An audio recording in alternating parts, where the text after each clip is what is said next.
Man, I am here with the Guitar Hero Justin Jaynes, and I am just so pumped for this. This is probably one of the most longest kind of weeks that I've been waiting for, just trying to get to this Monday. But Justin, thank you so much for taking some time every day to join us here. Oh, no problem at all, man. I appreciate you asking me to do it, and yeah, let's fucking roll, man. I'm excited. Yes, sir. So I think the question that a lot of people have been asking me that they want to ask, and I have always thought this too ever since I heard Bruce Buffer, the Golden Pipes of Bruce Buffer, yell your name in that octagon, is where does the nickname Guitar Hero come from? So back to Xbox. I went to Allday College, and my roommate, one of my roommates, Darren Cruikshank, he Mhm. fights in Rise and fought in the UFC, has some awesome UFC highlights. But anyways, in between our training sessions, man, I'd get down in the Guitar Hero, and one night we're drinking, and my one of my other roommates dared me to strap the Guitar Hero around my chest, wear big aviator sunglasses, headband, and I come out to TNT, the song TNT by Yep. AC/DC, and I strummed the guitar. It was a long walk. It was probably like 100 yards, a walkout, and maybe even longer. And I strummed the guitar the whole way and like danced like an idiot.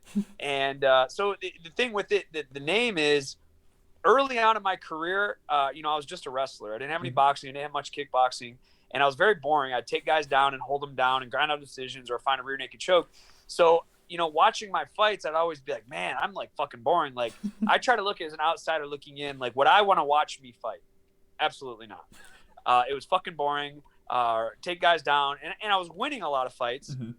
but it just wasn't exciting. So I'd come up with gimmicks. Like I did the Guitar Hero. I did another one where I called myself Justin the Jedi Jaynes, where I did like this big like cloak, and I'd walk out with my head down like to the Star Wars, the evil side or the dark side. This is like Imperial Dun March. dun dun. Yep. Yeah, yeah, yeah, yeah. Yep, exactly. There was another one. I did the Karate Kid, or I came out to everyone's kung fu fighting, and I wore like a karate gi with a black belt, and I did a little dance. And like I said, I was just trying to get people excited to see me fight. Like, what's this guy going to do next? And in 2008, I started working with my boxing instructor, Kara Rowe. She Mhm. sharpened my hands. I started knocking people out. And as I turned pro, and matured as a fighter, and matured as a person, I was like, I don't really want to go by these gimmicks anymore. Like, because it was very embarrassing to do these gimmicks Mhm. and then lose. Oh And yeah. so, like, I didn't lose a lot, but still, I do this You did it. goofy dance. I wear these goofy clothes. I wear goofy spandex, and then I get fucking knocked out or whatever. I was like, oh, this fucking sucks. So Oh, when I so now turned you pro, just look like the asshole. yeah, yeah, now I just look like some fucking idiot hillbilly. So in 2013, when I turned pro, I was like, yeah, I don't really want to do gimmicks anymore. I want Mhm. to, I'm just gonna be Justin Jaynes. I'm gonna be, serious and this and that. And then I get called to the UFC, and I was like, all right, cool. All right, I'm doing my paperwork in the Mhm. back. I do my walkout, and Bruce is in my face. And mind you, I've visualized this moment for 10 years. Like, I'm as close as I am to my phone right now. Bruce yelling at me, and he yells, "The Guitar Hero." And like, I'm thrown through a loop because I haven't heard anybody say that in over 10 years, probably 12 years. Nobody's said this. And he says it. I'm just like, what the fuck? And what the crazy part about it is when I woke up the next day, it felt like a dream because I don't go by that. I haven't went by that in Mhm. over 10 years. And the biggest announcer in all of sports entertainment is announcing me as the Guitar Hero. It didn't feel real. It felt like I was in a dream because mind you, I've had this dream before of Bruce Mhm. looking at me and calling my name, and it's like I don't think this is real, but it was real, and I knocked Frank out, and all in a day, baby. Let's go. Yes, sir. I mean, you had to wake up. I'm sure it must have felt like it wasn't a dream once you felt all the stitches over your eye, right? Dude, it's so funny that you say that because I went to Michigan that week, Mm-hmm. and one of the local reporters did a really incredible write up, and that's how he ended it. Is because it's exactly true. I'm laying in my bed at my hotel. I wake up, and the very first thing I open my eyes and I do this. I put my hand over my head to make sure that those stitches were there. And even right now, it's so emotional thinking about. I'm getting goosebumps. I feel like I'm tearing up right now. Like it's so emotion. It's such an emotionally charged point in my life. There Mm-hmm. isn't one thing that I can think compares to it at all. Nothing at all. And people are like, well, what about your son being born? I had a kid at a really young age. It wasn't a great time for me at that time. It is now, Mm-hmm. obviously, but at that time, like it's uncomparable. It's by far the greatest moment of my life. And even if I become the UFC champion, I don't think nothing will ever compare to that moment of realizing all my dreams of everything. I'm getting goosebumps again. Oh, man. Everything I've worked for all my life, making $10,000. I work at a gym. Yeah. Prior to getting UFC, I make less than $20,000. I'm 31 years old. I make less than 20 grand a year. Why? Because I want to fucking fight people in a cage. And you know, if you told me my story and said, all right, you have an option, you can do this all over again, and just to feel that feeling again, I would do it all over again. Well, let's talk about it then. I don't want to make you cry, on the show. That I feel like that'd be rude. But I really do want to talk about this because this is your story. Is one of the Yes. coolest, most badass things I've ever heard, and every time I read it, I get goosebumps. Just by trying to experience it through the articles and through the interviews.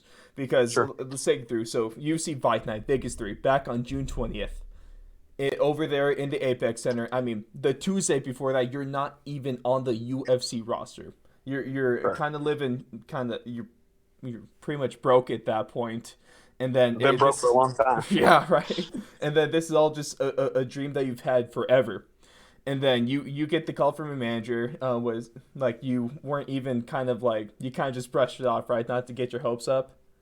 And then you get there. So like. There's even more to the story if you want to hear it. I can tell you the whole Please. story if you want to know. Please. Okay, so it's kind of a long story, but I'll try to keep it as quick as I can. Sunday night, my manager calls me and he asks how my weight is. I said it's good. He's like, well, there's an opening this weekend, and I've heard this 10 times, maybe 15 times. I'm like, all right. He's like, no, this. I think he says, I think this is going to be the one. I don't remember if it was Jason or if it was Jacob or. Which I have an incredible management team, Iridium Sports, the best management team in the world. I can't remember which one hit me up. I mean, yeah, shout out to Iridium Sports and just shout out to Jason House.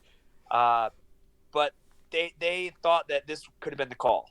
And I was like, all right, let's go. So I show up to the gym Monday, fucking ready to go.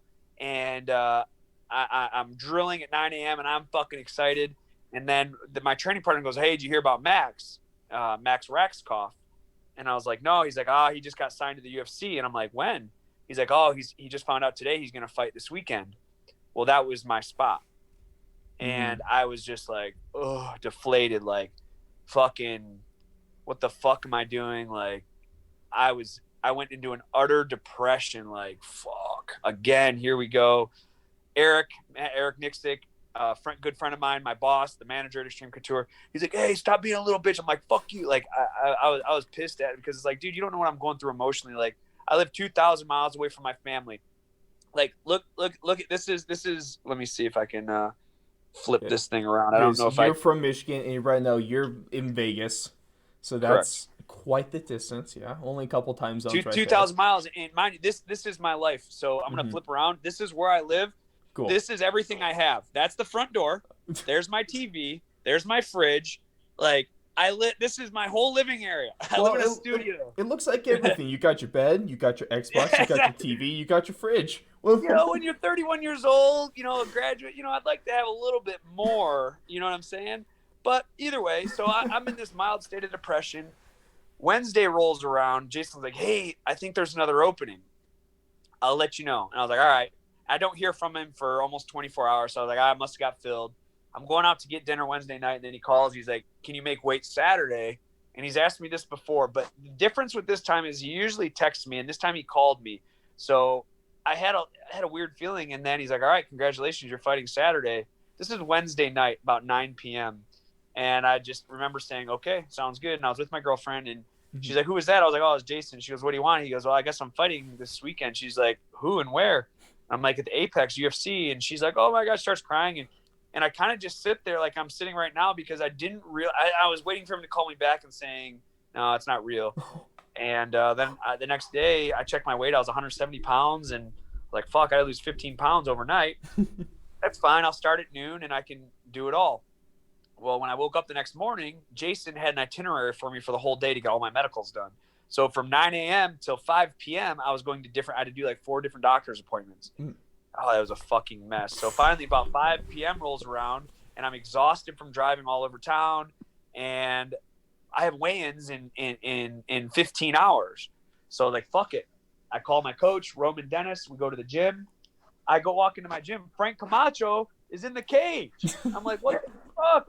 Like, I don't want to see it. I don't, and I'm intimidated And that's because his opponent, by the way. That's your opponent. That's yeah, Eric. yeah, my opponent. That's the opponent that I just found out that I'm fighting. And I'm a Frank Camacho fan. Like this guy, he has like 8 fights in the UFC. He has like 5 performance bonuses. This guy is a slugger. I've never met him before, but you watch him fight, win or lose, he comes in and he's trying to knock everybody out. I'm like, holy fuck! Like I'm fighting this guy in the UFC, and I got to make weight.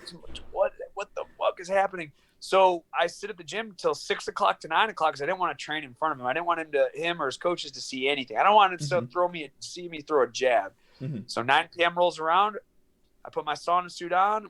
Me and Roman Isbell, him and I start working. I start getting a sweat going. We're at the gym from 9 p.m.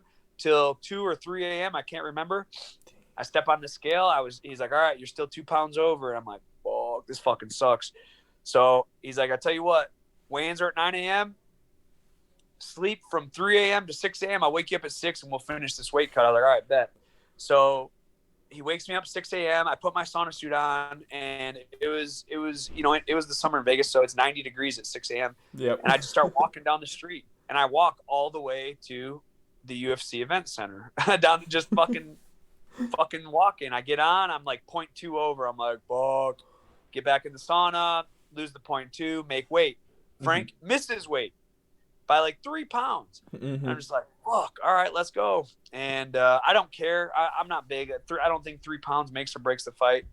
And then everything just happens so fast. Next thing I know, I'm waking up. USADA's waking me up at 7 a.m. to drug test me. Next thing I know, Jaynes, you got to be here at this time. And at this point, everything's happening so fast that I can't keep up. It's just going and I'm just reacting. And then I get in the cage, and Bruce Buffer starts calling my name, and he calls me the Guitar Hero. And I'm just like, I just remember trying to keep my nerves cool. And I'm just like, and there's actually a really cool point in the video. It's very cool for me, at least. There's a point, there's a couple key points in the video. If you ever get to see the whole thing, when Bruce starts calling my name, I'm looking across at Frank, and he's pacing back and forth. And then Bruce starts announcing my name, and he's pointing at me, and he's pointing his name card at me, and he's getting closer. And I remember just doing this, like shaking my head. I remember it really well, because I remember thinking to myself, like, yes, I'm supposed to be here. I've worked so hard. This is my moment. And you just see me doing this, and it's just like, fuck, I did it, man. And this is my spot. So cool. And like I said, in the best part about the video is you can see me shaking my head at him. And that's the exact moment when I realized that I did it and made it. And then there's another video I shared last week on my Instagram, that when Herb puts his right arm around me and spins me around, I spin and I'm looking away, and then just the look in my face, it's like at that exact moment I realized that my life has changed forever, no matter what happens the rest of it. And you can't catch these things on tape. Like to think if I pause the video at this exact moment, all the endorphins in my brain are being released right now, and I'm realizing I'm just about to comprehend my life is being changed at this exact second. And that's all I gotta say about that, man. That's fucking. I can't even imagine what that feels like. I mean, you're speaking about everything flying by, and then so with the fight, I mean, you TKO him on his feet 41 seconds into the round. I mean, that's the second quickest finish in a debut in UFC history, right there. Correct. And you didn't even have a week to prepare. You're cutting 15 pounds in only a couple days. And then I think one of the coolest parts is, besides that brutal TKO, because damn, son, you had him messed up. Hats off to Frank. He stayed on his feet the second one. Man, you couldn't even knock him down. Jeez, what's your problem? But yeah. And then I think one of the coolest moments is I've watched that video, that fight replay, tons of times, like the stuff I shared on our Twitter and Instagram when I was able to announce that we got this scheduled. I mean, that yell that you had after Herb pulled you away, man, it's just goosebumps every single time, and you cannot write something cooler than this. You can't. It's the way I look at it, and the only thing I can compare it to is being a second string quarterback in the Super Bowl and throwing the game winning touchdown in the final second of the game. That's the only thing I can compare it to. There's nothing, or hitting a home run. The count is full, and you got fucking pulled off the bench, and you have to do something for your team to win, and you hit a home run. These are the only things, and that's the thing about sports, about all sports, is very rarely you hear stories like when you were young. How old are you? I'm 21. 21. So, but when you were probably 6, 7, 8 years old, you're playing backyard football, and you were probably Randy Moss or whatever, Brett Favre throwing, I'm Brett Favre, throw the winning touchdown, woo, everyone celebrates. That's fiction. But you're trying to simulate that moment of being that person in that moment. I was that guy, and I got to be in that moment, and not everybody in sports do. Even there's thousands of fighters that come through. There's thousands of football players. I mean, how many football players can say they caught the game-winning pass or the game-winning, touchdown or the game-winning home run or the game-winning ribby? It's like that's what it was for me. Right. And the UFC is the biggest platform for fighting, so I can compare it to the NFL. I can compare it to the MLB. It's unreal. Well, you pretty much achieved what 0.0000000, maybe a few other zeros, population will ever accomplish. Yes, sir. It truly is remarkable, and that's why that's still one of my favorite UFC moments. Honestly, that's probably easily top 5 for me. Easily. I appreciate that. I genuinely appreciate that, because I'm not saying that my road's harder than anybody. I'm not here for a pity party. All fighters face adversity. I have faced my fair share. A lot of guys do. So I guess some don't, but a lot of guys do. And you know what, however anybody thinks about it, I know what I did, and I know how hard I worked to get to where I am. It's not like I just casual. I don't, I'm college educated. I have a college degree. I could go make $100,000 a year sitting behind a desk. But I risked it all for this dream over 10 years ago. I started in 2007. It took me 13 years to get to the UFC. Now I'm here. I'm going to make my name known. Yes, sir. Damn right you are. I mean, unfortunately, you about a few days, number of days ago, found out that your next fight was going to be canceled because of a positive test. Love it there. But hopefully that's just being pushed off. You're talking December. And fingers crossed, I was trying to, speak into existence, UFC 256 right there, Hey, dude, that'd be incredible, man. And here's the thing, it's like, I'm trying to separate myself from other fighters, man. It's like I have a wrestling background, and I'm a great grappler and all this and that, but I'm there to give the fans the fights they want. I want to knock my opponent out, or I want to get knocked out trying. Okay, Justin Gaethje. and honestly, that's my favorite fighter right now. And I just lost a lot of money on him, but that's okay. I forgive him. But it's honestly like whether I stay at featherweight or I go to lightweight, I want to emulate his style, because whether he wins or loses, he's trying to knock everybody out. He's not afraid. And that's the kind of poise I want to have. That's the kind of confidence I want to have, win or lose. Whether I just unfortunately, my featherweight debut didn't go great. It was just I lost 30 pounds in less than 4 weeks, and it was. I ran my mouth a little bit too much. I told him I'll fight anybody at 145, anybody at 155, anybody at 170, and I will. But not on short notice. And, when I got the call, they're like, hey, we got a match for you in 3 weeks. You said you'd fight anybody. I was like, all right, bet. And the weight cut was too hard. And hats off to Gavin. He's a great fighter. He's a tough dude. Yeah. But after the first round, unfortunately, my gas tank was spent. Yeah, and that's the fight game, right? I mean, it's just kind of how it happens sometimes. Weight cutting, that's one of the things, I guess sometimes I'm glad that I didn't choose fighting, because that weight cut does not seem very enjoyable. It's the worst thing I've ever done in my life. I have anxiety. I don't have anxiety about anything. I don't have anxiety about when I didn't know how I was going to pay my bills, because I always knew I'd figured it out no matter what. Whatever, I'll figure it out. when I think about getting in the sauna or putting on the sauna suit, even right now, I get anxiety. I fucking hate it. There's no worse feeling in the whole world for me. Yeah, I figure maybe just stick at 170, a little less of a weight cut right Yeah, that's there. right. That's Yeah, right. That's be able right. to consume a couple extra calories. And Goddamn I mean, right. the crazy thing is though, like if we're talking the talent in the divisions that you fight in, whether it be the lightweight, which is crazy, or even the featherweights, it's. I mean, does that excite you? Think that if you want to make it to the top of the mountain, you're going to have to fight through some absolute killers? What's that kind of mentality like? 145, 155, and 170, I think, and as a personal opinion, Mm-hmm. and it's biased too because I compete at those weight classes, but I think those are the toughest weight classes because if you look at the average size of a person, like someone my size could very, very rarely, maybe 1 out of 1 million can play in the NFL. Mm-hmm. Maybe 1 out of 1 million can play basketball in the NBA, you know, but fighting, I'm an average size human being, meaning that if you take the population at a gross, for an athlete, they're going to be, 5'7" to 6 foot, weigh 180 pounds, and so you take them all. I think it has the most depth. Mm-hmm. I think that it has the most talent. You look at 145, these guys are so fast. They scramble. They're strong. It's no matter what, it excites me because I know every fight that I'm going to be in is going to be a tough fight. Mm-hmm. And I get to test myself against the best fighters in the world. There's no walkthroughs. No. There's a couple fighters that right now I think are getting padded records. I'm not going to name anybody, Okay. but Okay.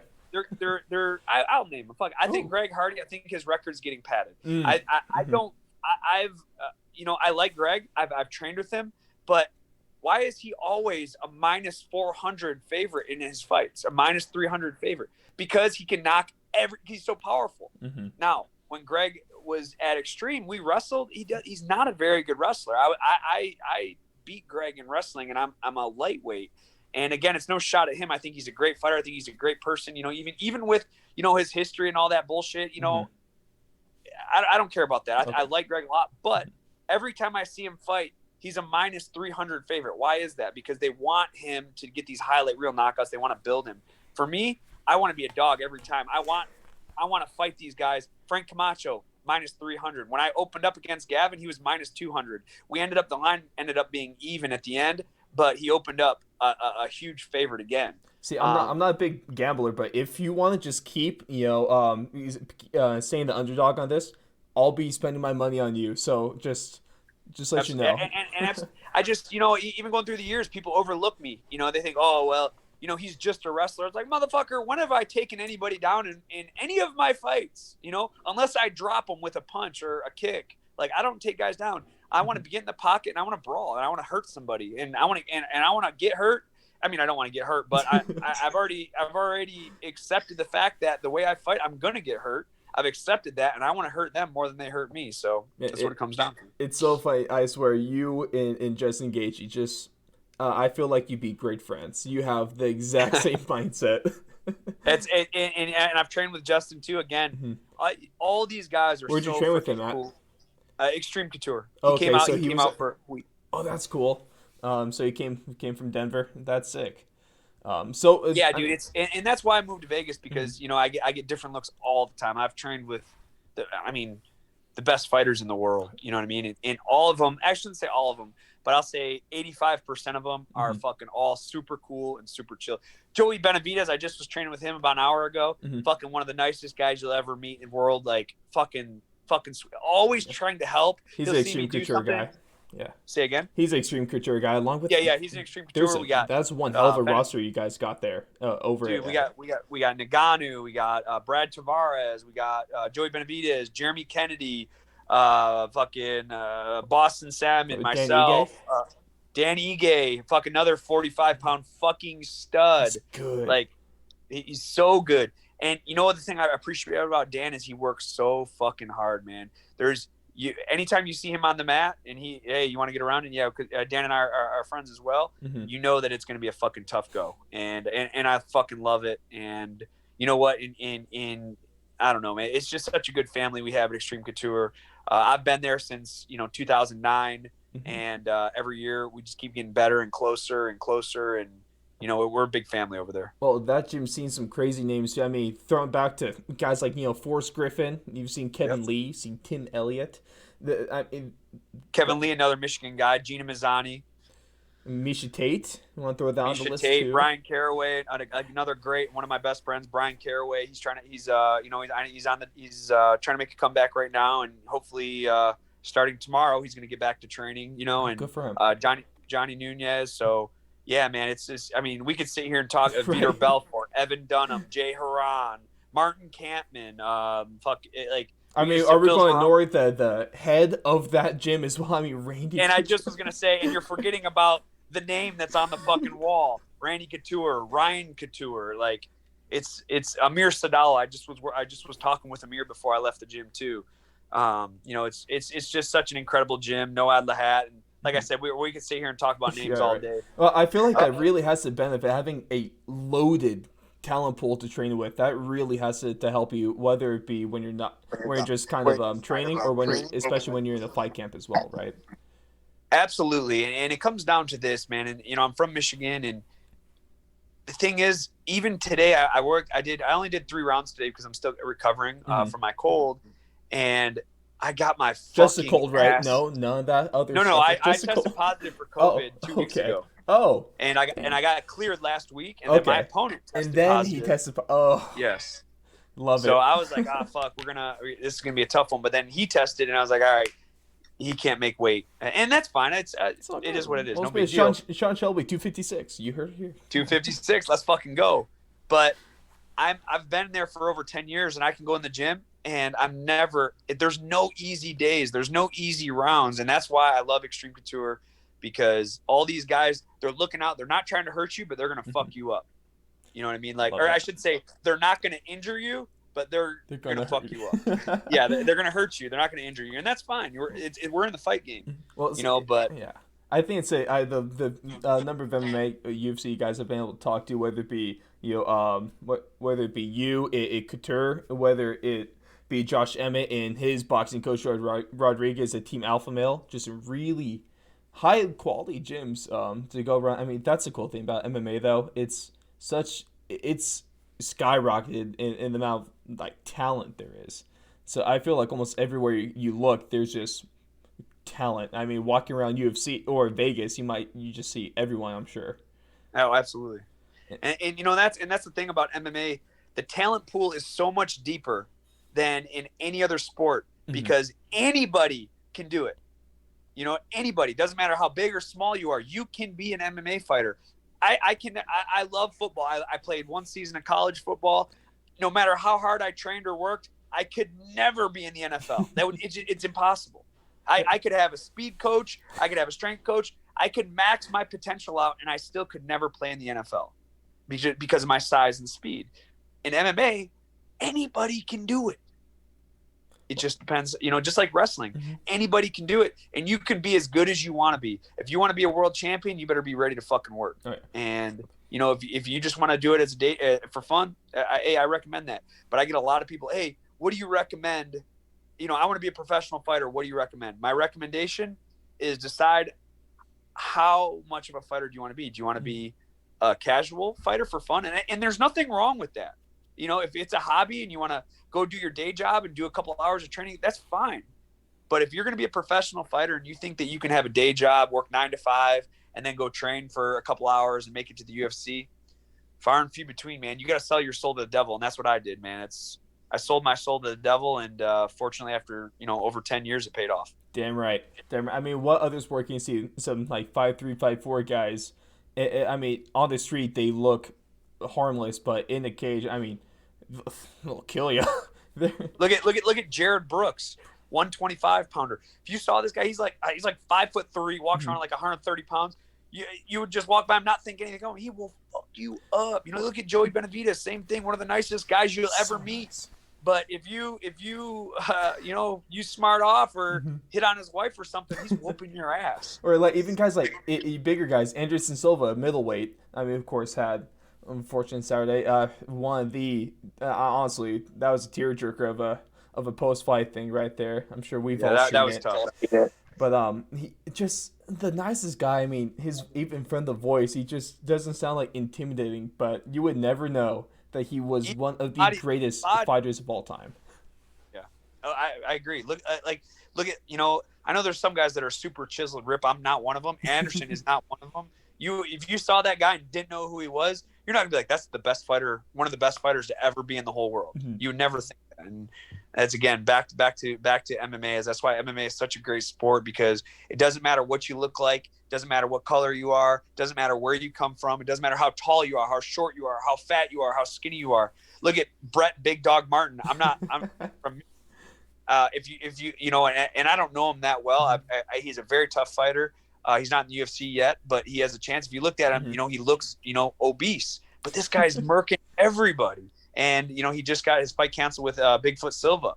But again, doesn't matter, dude. It's like MMA's, it's different from any other sport in the world. And honestly, that's also what makes it so good.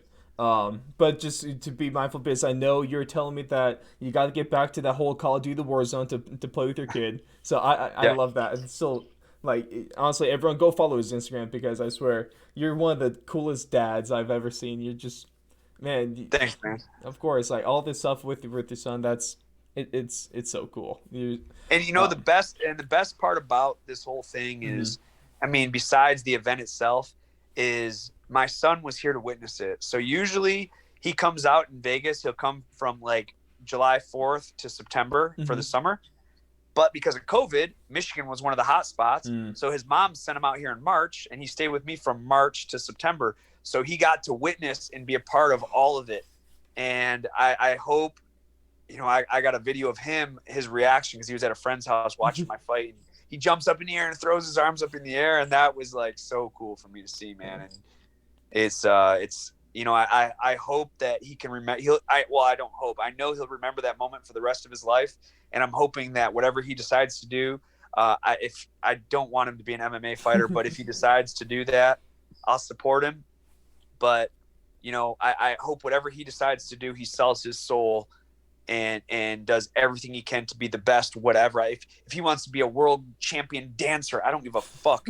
But whatever you decide to do, be the fucking best at it. I don't care if you want to fucking wash dishes, you better be the best fucking dishwasher in the world. And right now, I'm trying to be the best fighter in the world. Yes, sir. So let's end this thing with a little bit of a kind of run through your favorites. So I'm going to put you on the spot a little bit, and go ahead. Just go and tell me about this. Let's do this. Favorite food? Pizza. Favorite color? Blue. Favorite song or music? Ooh, favorite song. I'm big on country music. Okay. It's mood pending, to be honest. I can't name something specific. If I'm trying to get fired up, I'll listen to some like Eminem or sometimes even Rob Zombie. But if I'm chilling, driving in the car, I like to listen to chill country music. Love that. Favorite hobby? Fishing and hunting, by far. Nothing compares. I fight so I can hunt and fish. Favorite video game? Resident Evil 2. Oh, I was not expecting that one with all the COD we were talking. I love that. By far, bro. Resident Evil 2. How many hours you got on that, do you think? Estimate. Not as many as you might think, but I've probably beat the game. I probably have fuck. There's 4. Have you played the game? Yeah. It's 4 scenarios, plus the extra missions. I've probably beaten all 4 scenarios. On the remake, probably 4 or 5 times each, and then I've beaten all the extra scenarios. But if we go back to like 1999 or 2000 when the original came out, I've beaten that one probably all the scenarios 10 times. So I have a lot of time, and that now that Capcom's remaking all the Resident Evils, dude, I am fucking stoked, man. Like Resident Evil, the remake, I think, and again, my personal biased opinion, I think it's the best remake of any video game ever. The graphics are just incredible. The gameplay is so good, and it follows the story of the original Resident Evil so good, and I just get excited talking about it. Man, let's stop. I mean, after you're done with UFC, once you're done, all said and done, you're champion. You maybe just got a video game YouTube channel there, and that's how. Well, I just started doing Twitch. You can follow my Twitch at Justin Jaynes MMA, and it's a lot of rage quitting and it's a lot of yelling and screaming, but it's a good time. And the guys I play with, We'll eat a couple edibles and we'll just sit there and get fucking murked, but we're laughing so hard we don't even care. Hey, it is Vegas, and I will definitely make sure to have that linked. A couple more things. Favorite movie? Forrest Gump. Favorite fighter of all time?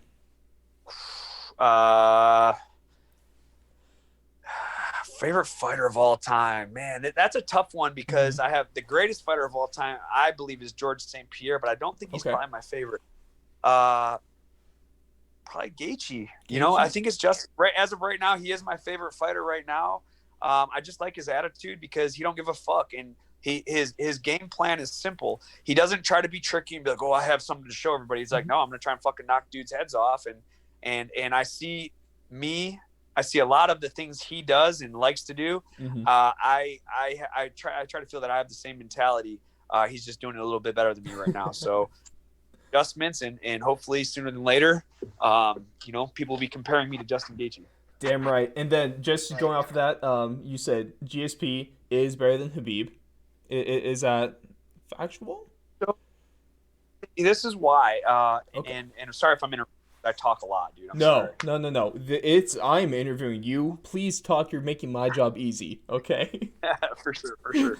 Well, the reason I think George St. Pierre is the greatest of all time, above Anderson Silva, above Khabib, is he's faced adversity. You know, he got knocked out by Matt Serra and made a comeback, went on a crazy reign. He had a couple controversial, wins there, Are you talking about the whole Hendricks. grease? Are you talking about the whole corner greasing him up?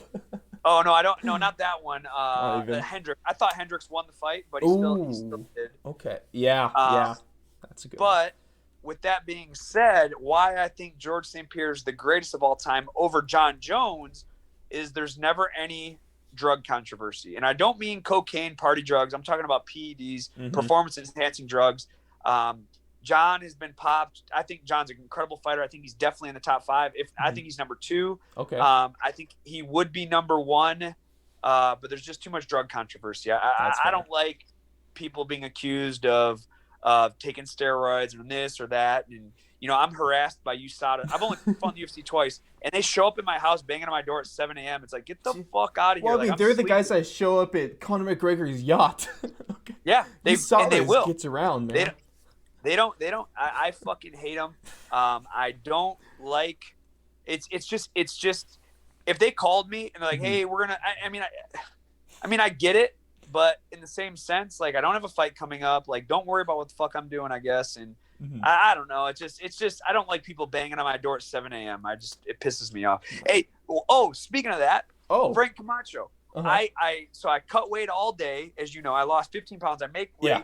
And I'm fucking tired. I was up all night the night before cutting weight.